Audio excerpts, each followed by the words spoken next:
ছোটবেলা থেকেই আমাদের সবার স্বপ্ন থাকে বাইরের কোনো বিশ্ববিদ্যালয়তে গিয়ে পড়াশুনো করার। আমরা দেখতে চাই আসলে কোয়ালিটি এডুকেশন কেমন ধরনের হয়ে থাকে। কারণ ছোট থেকে স্কুলে বা কলেজে আমরা এটাই শুনে বড় হয়েছি যে একবার বিদেশের ইউনিভার্সিটিতে ভর্তি হওয়া গেলেই লাইফ সেটেল। হ্যাঁ, আমিও আর 5টা মানুষের মতো একই ভ্রমে থাকতাম। আর একদিন আমার এই ভ্রম পুরোপুরিভাবে ভেঙে যায় যখন আমি জানতে পারি আমরা আজ যেই বড় বড় ইন্টারন্যাশনাল ইউনিভার্সিটিতে গিয়ে পড়ার স্বপ্ন দেখি তাদের মূল ভিত্তি স্থাপন আমাদের দেশ থেকেই হয়েছিল। আমাদের দেশে প্রথমবার সারা বিশ্বকে ইন্টারন্যাশনাল ইউনিভার্সিটি দিয়েছিল, এমন এক ইউনিভার্সিটি যার টিচিং লার্নিং বা শিক্ষার পদ্ধতি এমন ছিল যার রেপ্লিকা আজকের দিনে তৈরি করা অসম্ভব। পৃথিবীর সবথেকে প্রাচীন ও প্রতিভাশালী ইউনিভার্সিটি ছিল এটি। আর তারপর এমন কিছু হয় যার জন্য আজ আমাদের দেশের এই বিশ্ববিদ্যালয়ের শুধু অবশিষ্ট পড়ে আছে। আর দুঃখের বিষয় হলো আজ আমাদের দেশের মানুষ এটাই জানে না the ocean of knowledge Nalanda university আসলে কি ছিল আর কোথায় চলে গেল। কি এমন বিশেষত্ব ছিল এই বিশ্ববিদ্যালয়ের মধ্যে যার জন্য বিশ্বের বিভিন্ন দেশ থেকে ছাত্রছাত্রীরা এখানে শিক্ষা লাভের জন্য আসতো। দর্শন থেকে বিজ্ঞান সমস্ত বিষয়ে কিভাবে পারদর্শী ছিলেন বিশ্ববিদ্যালয়ের শিক্ষকরা, আর খিলজির সাথে কি সম্পর্ক ছিল এই বিশ্ববিদ্যালয়, কেন বারবার আক্রমণ চলেছে নালন্দার ওপর, এর বিরুদ্ধে আসল ষড়যন্ত্রই বা কি ছিল, আর এই সকল বিষয় নিয়ে কথা বলে নেব আজকের এই ভিডিওতে।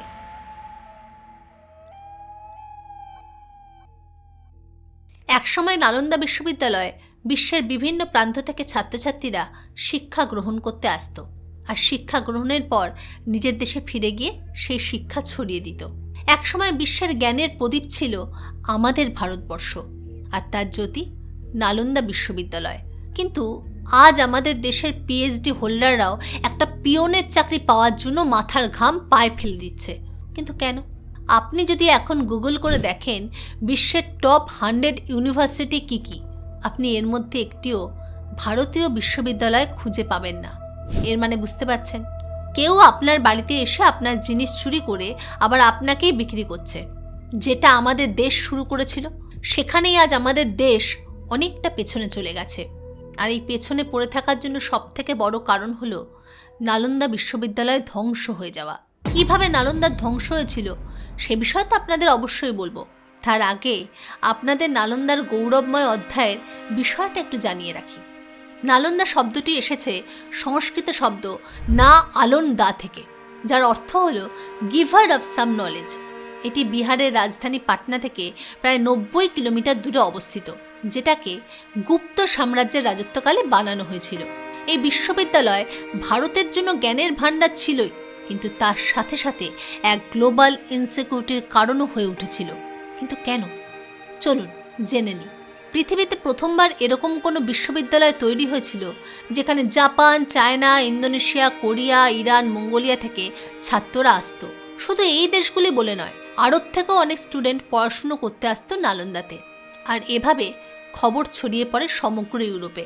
নালন্দা পৃথিবীর প্রথম রেসিডেন্সিয়াল ইউনিভার্সিটি। এখানে ছাত্রদের পড়াশুনোর সাথে সাথেও থাকার সুযোগ সুবিধা দেওয়া হতো, তাও ফ্রি অফ কস্ট। নালন্দাতে থাকা শিক্ষক ও ছাত্র উভয়ে মহান ছিল। যেমন আর্যভট্ট, নাগার্জুনের মতো বড় বড় নাম জড়িয়েছিল নালন্দা বিশ্ববিদ্যালয়ের সাথে। নালন্দাতে পড়ানো সাবজেক্ট তাদের বর্তমান সময়ের থেকে অনেক অ্যাডভান্স ছিল। ট্রায়োলজি, অ্যাস্ট্রোলজি, মেটাফিজিক্স ও আরও অনেক কিছু। ওই সময় পর্যন্ত নালন্দা বিশ্ববিদ্যালয়ে 10,000-এর বেশি ছাত্র ও 2,000-এর বেশি টিচার ছিলেন। আর এই বিশ্ববিদ্যালয়ের ক্যাম্পাস অনেক বড় ছিল।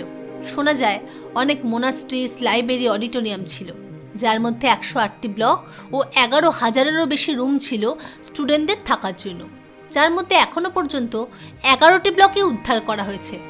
এই ক্যাম্পাসটা এত বড় ছিল যে খননের পরেও মাত্র 10% খুঁজে পেয়েছে প্রত্নতাত্ত্বিকরা।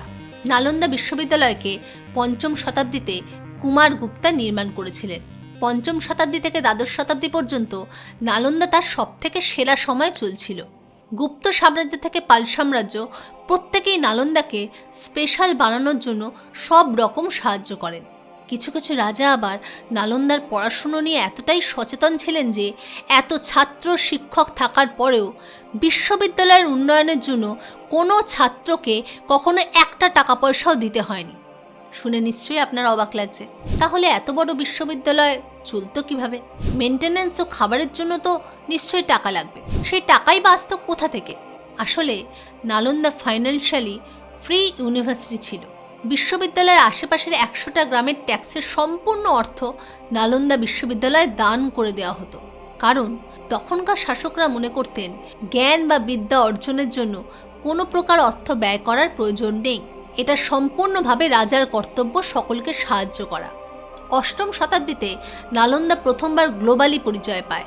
হিউয়েন সাং নামের এক চাইনিজ যাত্রী ভারতে আসেন। তিনি ভারতের জম্মু কাশ্মীর থেকে কন্যাকুমারী অবধি ভ্রমণ করেন ও বিভিন্ন ধর্মের বিষয় জানতে থাকেন। সারা ভারতবর্ষ ভ্রমণ করার পর হিউয়েন সাং ফাইনালি নালন্দাতে এসে পৌঁছান। এখানে এসে তিনি দেখেন নালন্দার সিকিউরিটি গার্ডও যথেষ্ট শিক্ষিত। নালন্দাতে পড়াশুনো করতে চাইলে সবার প্রথমে সিকিউরিটি গার্ডের কতগুলো প্রশ্নের উত্তর দিতে হবে, তবেই সে ভেতরে যাওয়ার অনুমতি পাবে, না হলে না। সিকিউরিটি গার্ডের অনুমতির পর দিতে হতো অ্যাডমিশন টেস্ট, আর সেটাতে পাশ করলে তবেই পড়ার সুযোগ পাওয়া যেত নালন্দাতে। নালন্দায় পড়াশুনো করার জন্য প্রত্যেক স্টুডেন্টের সংস্কৃত ও বৌদ্ধ ভাষায় মোটামুটি নলেজ থাকার দরকার থাকত। ভারত উপমহাদেশের বাইরে থেকে আসা প্রত্যেকে বুঝতে পারত নালন্দা পৃথিবীর কাছে যেভাবে পরিচিত ছিল, আসলে তার থেকেও নালন্দা অনেক বেশি জ্ঞানের উপমহাদেশ ছিল। নালন্দাতে জ্ঞানের মূল উৎস ছিল নালন্দার 3টে লাইব্রেরি, যাদের নাম ছিল রত্নসাগর, রত্নদ্বারী ও রত্নরঞ্জক। 90 লক্ষের বেশি বই ছিল এই গ্রন্থাগারগুলিতে। এখানে 180 থেকেও বেশি জিনিসের ওপর পড়াশুনো করানো হতো। কিন্তু নালন্দার এই বিকাশের দিকে চোখ পড়েছিল কিছু বহিঃশত্রু। একজন শাসকের জীবন বাঁচানোর জন্য জ্বলতে হয়েছিল নালন্দাকে। আর এই সব কিছু শুরু হয়েছিল 1193 সালে, যখন আফগানিস্তানের খিলজি তার সাম্রাজ্য সারা দুনিয়াতে নিজের আধিপত্য কায়েম করতে বেরিয়েছিলেন। তখনই খিলজি সাম্রাজ্যের এক সেনাপতি বখতিয়ার খিলজির নজর ভারত উপমহাদেশের উপর পড়ে। 1193 সময় করে ভারতবর্ষের প্রায় অনেকটাই খিলজি সাম্রাজ্যের অন্তর্ভুক্ত হয়ে গিয়েছিল। আর সেই সময় বখতিয়ার খিলজি দিল্লিতে নিজের এক আলাদা জায়গা বানানোর জন্য উড়িষ্যা, বাংলা ও বিহারে যুদ্ধের মাধ্যমে জয় করে নিজের যোগ্যতার প্রমাণ করতে চাইছিলেন। আর এরকম করতে করতে একবার খিলজি খুবই অসুস্থ হয়ে পড়েন। বিভিন্ন চিকিৎসা ব্যবস্থা হাকিমের মাধ্যমেও সেরে উঠছিলেন না বখতিয়ার খিলজি। তখন কেউ খিলজিকে বলেন নালন্দা বিশ্ববিদ্যালয়ের আয়ুর্বেদ ডিপার্টমেন্টের প্রিন্সিপাল রাহুল শ্রীভদ্রই ওনার একমাত্র চিকিৎসা করতে পারে। কিন্তু বখতিয়ার খিলজি মুসলিম ছাড়া কোনো হিন্দুর মাধ্যমে চিকিৎসা করানোর জন্য ইচ্ছা পোষণ করেননি। কিন্তু যত দিন যেতে থাকলো তার শরীরের আরও বেশি অবনতি হতে থাকলো। তাই এক প্রকার বাধ্য হয়ে বখতিয়ার খিলজি রাহুল শ্রীভদ্রর কাছে চিকিৎসা করানোর জন্য রাজি হন। আর এই চিকিৎসার মধ্যেও তার একটা শর্ত ছিল। খিলজি রাহুল শ্রীভদ্রকে বলেন, আমি কোনো বিধর্মীর হাতে ওষুধ পান করব না। যদি তুমি আয়ুর্বেদ শাস্ত্রে ভীষণ রকমের পারদর্শী হয়ে থাকো তাহলে বিনা ওষুধ বা ওষুধ না খাইয়ে আমাকে সুস্থ করে দেখাও। রাহুল শ্রীভদ্র খিলজির চ্যালেঞ্জটি গ্রহণ করেন। না কোনো ওষুধ, না কোনো পানীয়। রাহুল ভদ্র খিলজিকে কেবল একটি কুরআন উপহার দিয়েছিলেন আর বলেছিলেন এই কুরআনটি প্রতিদিন 2 পাতা করে পড়তে হবে। যতদিনে পড়া শেষ হবে আপনি সুস্থ হয়ে উঠবেন। রাহুল শ্রীভদ্রর বলা কথা অনুযায়ী খিলজি প্রতিদিন 2 পাতা করে কোরআন পড়া শুরু করেন। অদ্ভুতভাবে কোরআন পড়া শেষ হওয়ার আগেই সেরে ওঠেন বখতিয়ার খিলজি। এরপর রাহুল ভদ্রকে যখন খিলজির সেরে ওঠার কারণ জানতে চাওয়া হয় তখন তিনি বলেন, আমি জানতাম বখতিয়ার খিলজি যখন কোরআন পড়বেন তখন পাতা উল্টানোর সময় নিশ্চয়ই নিজের জিভের ব্যবহার করবেন, তাই আমি কোরআনের পাতায় বিশেষ আয়ুর্বেদিক ওষুধ মিশিয়ে নিই। আর এই কথাটি জানতে পেরে বখতিয়ার খিলজি চিন্তায় পড়ে যান। তিনি ভাবেন, একটা সামান্য বিশ্ববিদ্যালয়ের অধ্যক্ষের কাছে আমাদের দেশের বড় বড় হাকিমের থেকেও বেশি বিদ্যা রয়েছে। আমরা যেই দেশে আধিপত্য কায়েম করব বলে ভেবেছি সেখানকার মানুষ যদি এত বেশি জেনে যায় তাহলে তা খিলজি সাম্রাজ্যের জন্য সমস্যা তৈরি করতে পারে। তাই এই দেশে রাজত্ব করতে হলে এই দেশের ক্ষমতার মূলটাকে কেটে ফেলতে হবে, আর সেটা হলো এই দেশের শিক্ষা।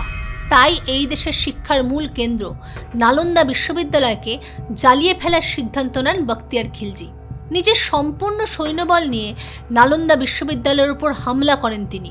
তার নৃশংসতা এতটাই বেশি ছিল যে শুধু নালন্দা বিশ্ববিদ্যালয় নয়, সেখানকার শিক্ষক ছাত্র কেউই রেহাই পায়নি। সেখানকার শিক্ষক ছাত্র সবাইকে করা হয়েছিল, তাদের ভয়ঙ্করভাবে মৃত্যুদণ্ড দেওয়া হয়েছিল। ওই সময় 90 লক্ষের বেশি বই জ্বলে যায়। আর এই বই জ্বলার তীব্রতা এতটাই বেশি ছিল যে টানা 6 মাস পর্যন্ত জ্বলতে থাকে নালন্দা বিশ্ববিদ্যালয়। আজ ভারত পৃথিবীতে নানান কারণে খ্যাতি লাভ করেছে, সেটা চন্দ্রযান হোক কিংবা করোনার ভ্যাকসিন আবিষ্কার। তাও এগুলো কখন হয়েছে? আমাদের শিক্ষার ভিত নালন্দা বিশ্ববিদ্যালয় ধ্বংস হয়ে যাওয়ার পর। তো একবার ভেবে দেখুন, আজ যদি নালন্দা বিশ্ববিদ্যালয় থাকতো তাহলে আমাদের দেশ সারা পৃথিবী জুড়ে আরও কত বেশি খ্যাতি অর্জন করত। তো এই ছিল আজকের ভিডিও।